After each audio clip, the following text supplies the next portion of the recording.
ask you, there's been a great deal of debate around the sort of infiltration debate, as it were, in Manipur. How do you look at this debate? When I met with the Kuki people, they said, we feel so bad, we're called foreigners, we're called infiltrators, we are Indian.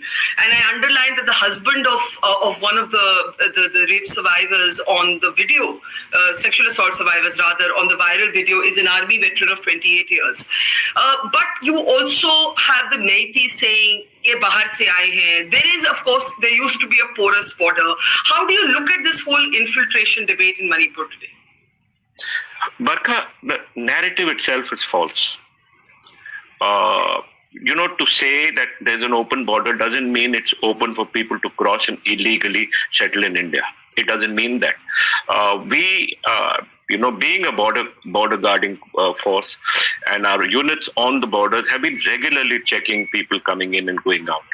We've been regularly checking the border villages. We've been regularly checking new settlements to find out and to be absolutely clear that there is no illegal migration. That we've been regularly doing, and that I explained to you in my last talk with you about the Chin Zo people who had come to seek, shelter from the Myanmar army, but they were mostly in Mizoram. That's because the Mizos have their cousins and their brothers across the border, and they wanted to help them and to they wanted to help them. I told to my conversation with Dr. Laltan Avla, who said, these are my brothers and I will give any kind of shelter that I can for them. So the Mizos are there, and we have the Home Ministry and the Government of India is aware of all these issues, Barkha.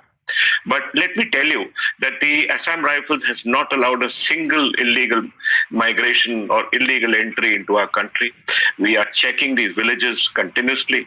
We ensure that even the last news report about the people who had come in was a report by the Assam Rifles to the Government of India, which once again the government of Manipur decided to make it public as if to show it's our fault. It's not. We discovered them, we caught them, we kept them in a particular place and reported it. Yeah. So you don't agree with this being a fault line in the conversation today? It's a false narrative, Barkha. It's a false narrative. Absolutely a false narrative.